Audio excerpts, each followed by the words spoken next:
Hey, Premier Owners. I've had one of the best weeks of staff training this week at all of my schools, and I want to share this message with you as some of the things that I've been kind of hitting on with my team, and hopefully it hits you a little bit, and maybe you can kind of push that to your team. One of the things is, no matter what your problem is, and I've heard this from Barry for so many years, whatever your problems or challenges are, sales cures everything. There's no problem, I've heard him say this for years, there's no problem in your school that 20 new members wouldn't fix. So sales cures all.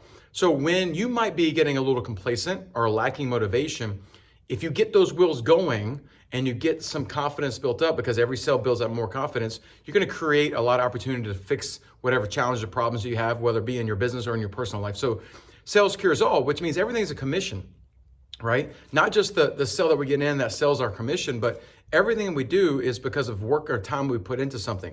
Look, my friends aren't gonna come bat for me unless I've been putting time and energy into them as well too. My relationship's not gonna work with my wife if I'm not putting time and effort into her. So everything's kind of based on the commission. And if I wanna get these sales to come in, I've gotta be out there putting in the work. I've gotta be marketing. I cannot just be sitting behind my computer thinking that digital is my only thing. I've gotta be working my booths. I gotta be doing my school talks. Gotta be working the systems that you guys know. So get it going, okay? And then, because it builds that confidence once you do it. Why do students quit? Why do they quit us? Right, here's what happens. A student comes to you and says, hey, look, Johnny's lost interest. We've already decided we're gonna quit. It's upsetting to me and frustrating to me that they don't come to you 6 months ahead of time when things start dwindling a little bit and give us the opportunity to win them over, get them remotivated. It's been happening for a while, okay? So success and failure, they have this in common. They don't happen overnight. It's the small rituals you do every day. Listen, I didn't gain 30 pounds overnight or in one weekend or in 2 weeks being on vacation. It happened over 5 years of eating bad and not working out. So I can't lose that 30 pounds overnight as well either. I wish I could. It doesn't work that way. It's the rituals you do on a daily basis determine your failure or success. They don't quit you overnight. It's not one thing you do to lose a deal or to lose a student. It's something that's happened over time. So they've missed a couple weeks of classes and we didn't call them. Okay. Then they got hit in class one time too hard and we didn't follow up with them. It's all these little things that kind of built a case against us and they quit. They quit for 3 reasons a lot of times. There could be some other things, but it's fear of the unknown, fear of success, fear of failure. They're going to black belt training. We think that's awesome, but this kid has a fear of getting hit in sparring maybe, right? Or maybe because whatever fear is going on outside of Premier. So fear can be one. What can we do to offset that fear? And a lot of times people don't tell you what those fears are. You got to find out, you got to research.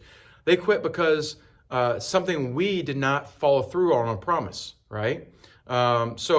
Maybe they reached out to us and said, hey, look, Johnny's having trouble at school. And we said, hey, look, I want to sit down and have a conference with him, figure out what's going on. And we don't follow up, right? Maybe they missed the stripe testing and it's coming, and we didn't catch it ahead of time to let them know how to make that up. Now it's belt testing and they're stripe behind. So we're not following through on the commitment in their mind. We're not following through on those promises that we told them, all right? And then loss of respect for us. It kind of goes back with not meeting their expectations, but maybe we're not walking the talk, right? We're not well groomed. We're not in shape. We're not knowing our skill set strong enough. So obviously none of these things should ever happen, but they quit because it's some kind of form of combination of those things. And it was a slow fade. It doesn't just happen one time. Okay. Is there the rare exception that one bad thing? Maybe, but I still believe it's because of some other things have added up. Okay. So my question to you is the challenge to us as owners, are we preparing our team properly? At staff members, are you yourself doing everything above and beyond? Or are you just working a job, right? Do you see this as a job or is it your career? That's different, okay? Look, I take ownership. When I'm teaching kids, I want to get them to black belt. I want to do everything above and beyond to make sure I'm a steward of their time with me and how am I treating that in the appropriate way, okay? And then lastly, listen, guys, this is the time of year. Everybody's getting to the gym. Everybody's setting those resolutions. I like to set goals. And goals are written down. Like today, I'm going to show you just today. I just started writing these down. Boom, these are goals on here, okay? And look, if I just write it down, it's not going to happen. I got to share them with someone. I set a goal out loud that I was going to own 10 schools before I was 40. I'll be 39 this year, and I've made that goal, okay? I want 50 before I'm 50.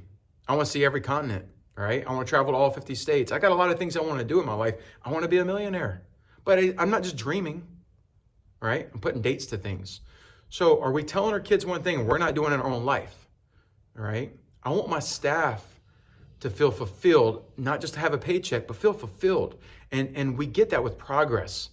Listen, here's what's fun about life. People are always looking for the new thing. They quit because they want that new exciting thing. And they're trying to get that craving back for something, all right? But if they're making progress, progress is fun. Progress creates passion. Staff's no different. If you're just doing the same thing over and over again, if it's not exciting, it's not stressful. Here's one thing I just researched recently. This is pretty cool. The top players in the world, the Warren Buffetts of the world, the Bill Gates of the world, I read that they have this common trait that we think, a lot of times people think stress is a negative thing. You don't build these guns without stress though, so stress is a positive thing, right? Pressure creates diamonds, we all know this, but then we get stressed and then we all panic.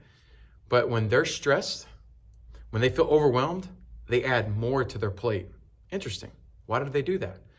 And the practice is, if you think you're overwhelmed and stressed and you add more and then you're able to overcome and handle it, it just proves to you that you actually weren't as stressed as you thought, right? So whereas everybody else in the world, the average player, when they're stressed, they remove things. They want to clear the deck and they want to make it easier on them. But the big players don't do that. So I want to be a big player, all right? So I like the stress because I like to work through it and achieve a goal, right? So set those goals and then share them, and let's do that. All right, guys, hope that helps you with the message today, and look forward to seeing some of you all at the corporate training coming up soon.